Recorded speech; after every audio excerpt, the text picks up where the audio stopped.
ये तब ध्यान में आता है कि राज्य सरकार लगातार इस बात को कहती है 90,000 से अधिक शिक्षकों का पद रिक्त है। उस 90,000 शिक्षकों में कहते सरकार कह रही है कि 50,000 छात्र की नियुक्ति के लिए हमने प्रक्रिया प्रारंभ किया है।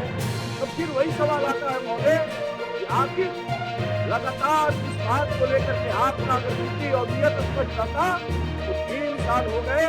इस प्रकार से पहला साल आपने कहा, सदन के अंदर आपने कहा था कि राज्य का खजाना खाली है, हम ये काम नहीं कर सकते, हमको काम समय दीजिए। दूसरे साल आया, आपने वही बात दोहराए कि कोविड का समय है, कोविड के समय में हम कोरोना के कारण हम नहीं कर पा रहे हैं। तीसरे साल आए, आज के समाचार पत्रों में महोदय निकला है कैसे लाखों पद की नियुक्तियां रिक्त है। उसमें शिक्षा क्षेत्र के बारे में भी लाखों पद रिक्ति का बारे में उल्लेख आया महोदय।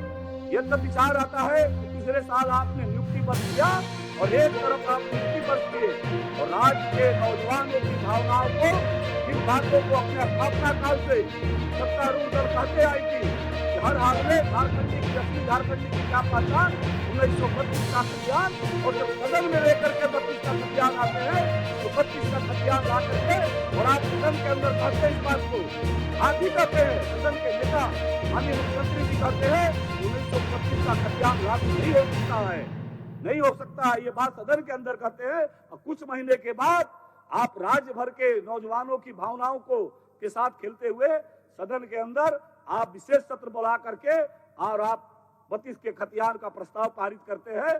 चाहे भारतीय जनता पार्टी के विधायक ने भी एक खुले मन से आपके साथ खड़ा रहा और खड़े होकर के कहे कि हम आपके साथ खड़े हैं, लेकिन उसका परिणाम क्या हुआ महोदय?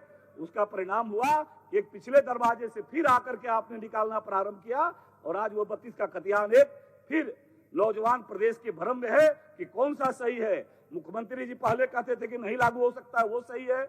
सदन के अंदर विश्वास सर्वसम्मति से प्रस्ताव बनाते हैं, वो सही है। या आज जो मुख्यमंत्री जी फिर एक कैबिनेट से एक रास्ता निकाले हैं और जो आपने कहा है कि 50,000 नियुक्तियों की प्रक्रिया हमने प्रारंभ किया है और जेपीएससी के माध्यम से आपने कहा है कि 1,363 जो रिक्तियां है हाई विश्वविद्यालयों में प्राध्यापक के, वो सही है महोदय। तब ये जाकर के लगता है कि इस प्रकार के भ्रामक चीजें ये राज्य के लिए, ये नौजवानों के लिए धोखा है महोदय।